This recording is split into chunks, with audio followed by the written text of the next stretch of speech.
അല്ലാഹു പറഞ്ഞു, നിങ്ങൾക്ക് അല്ലാഹുവിലേക്ക് അടുക്കണമെന്ന് ആഗ്രഹമുണ്ടെങ്കിൽ 10 കാര്യങ്ങൾ പറഞ്ഞു തരാം. ആദ്യത്തേത് ഖിറാഅത്തുൽ ഖുർആനി ബിത്തദബ്ബുർ. അല്ലാഹുവിന്റെ വചനങ്ങൾ അർത്ഥമറിഞ്ഞുകൊണ്ടൊന്ന് പഠിക്കാൻ സമയം കണ്ടെത്തണം. ഓതിയാൽ കൂലിയാണ്. അർത്ഥമറിയാതെ ഓതിയാലും അല്ലാഹു കൂലി തരും. അർത്ഥമറിയാതെ ഓതിയാലും കൂലിയുണ്ട്. അറിഞ്ഞോതിയാലോ ഒരുപാട് കൂലിയാണ്. ഖുർആൻ പഠിക്കണം, ഓതണം. വാട്സപ്പൊക്കെ എന്ത് ചെയ്യാം, ഒന്ന് കൂട്ടി വെക്കാം. ഇശാ മഗ്‌രിബിന്റെ ഇടയിലെങ്കിലും ഒന്ന് കൂട്ടി വെച്ചിട്ട് ആ സൂറത്തുൽ വാഖിഅയും ദുഹാനോ യാസീനും സജ്ദയും അദ്കാറുകളും അവിടെ ഓതിയാൽ എന്ത് റാഹത്തുള്ള ജീവിതമായിരുന്നു. നിങ്ങൾ ആലോചിച്ച് നോക്കി. നിങ്ങൾ ആ നേരത്തെ പാട്ട് കേട്ടു, ശരി, പിറ്റേന്ന് ഖുർആൻ ഓതി നോക്കിയതിന്റെ സ്ഥാനത്ത് ഭയങ്കര വ്യത്യാസം കാണാൻ കഴിയും. ഖുർആൻ ഓതുന്ന മനസ്സിന് സന്തോഷം വരും, ദിക്ർ ചൊല്ലുമ്പോൾ മനസ്സിന് ആനന്ദം വരും. അത് നിർത്തി നോക്കി പെടക്കൽ വരും കൽവിന്. ഇങ്ങനെ നിങ്ങൾക്ക് വരുന്നില്ലേ? അടിയന്തരമായി ചികിത്സിക്കണം. എന്തോ തകരാറെന്നത് കൂടിക്കേണ്ടത്. അങ്ങനെയാണ്. അലാ ബിദിക്രില്ലാഹി തത്മഇന്നുൽ ഖുലൂബ്. മനസ്സിന്റെ സമാധാനം അല്ലാഹുവിനെ ഓർക്കുന്നത് കൊണ്ട് മാത്രമാണ്. അലാ ബിദിക്രില്ലാഹ്.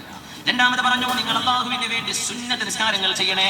ഫർള് മാത്രം പോരാ, സുന്നത്ത് നിസ്കരിക്കണം. ഫർളൊക്കെ റെഡി ആയിട്ടുണ്ട് കഴിഞ്ഞ റമദാനിന് ശേഷം, അല്ലെങ്കിൽ ഉമ്മത്തി റമദാൻ. ഇനി ഒന്നുകൂടെ അപ്ഗ്രേഡ് ചെയ്യണ്ടേ? കുറച്ചൊന്ന് മുന്നോട്ട് പോവാ.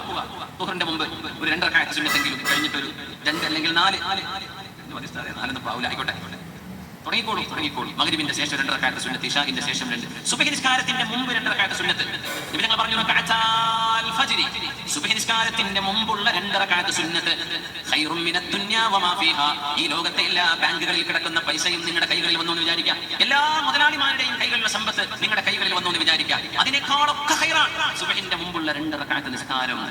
അർത്ഥം തിരിയില്ല. അല്ലാഹുവിന്റെ റസൂൽ പറഞ്ഞ വാക്കാണത് സ്വല്ലല്ലാഹു അലൈഹി വസല്ലം. സുന്നത്തിന് അത്ര സ്ഥാനമുണ്ടെങ്കിൽ സുബ്ഹി നിസ്കാരത്തിന്റെ സ്ഥാനം എത്രയാണ് എന്നാണ് മഹാന്മാർ പറയുന്നത്. സുബ്ഹിന്റെ സുന്നത്തിന്റെ സ്ഥാനം ഇത്രയാണ്, അപ്പൊ ഫർളിന്റെ സ്ഥാനം എത്രയാണ്? ഗൈറ്റൻ അങ്ങനെ ഉണ്ട്, പിന്നെ ഉള്ളിൽ ചെന്ന പോരെന്തായിരിക്കും എന്ന് ചിന്തിക്കുന്ന പോലെ സുബ്ഹിയുടെ സുന്നത്തിന്റെ സ്ഥാനം ഇതാണ്. സുന്നത്ത് നിസ്കാരങ്ങൾ വർദ്ധിപ്പിക്കണേ. മൂന്നാമത്തേത് അല്ലാഹുവിനെ കുറിച്ചുള്ള ദിക്ർ വേണം, നാവിലെ ദിക്ർ വേണം. ലാ ഇലാഹ ഇല്ലല്ലാഹ്. ചെറുപ്പക്കാർക്ക് പ്രത്യേകിച്ച് ഇന്നത്തെ കാലം അങ്ങനെയാണ്. ഇപ്പോഴാണ് മരണത്തിന്റെ കാരണമില്ലെന്നാണ് എല്ലാ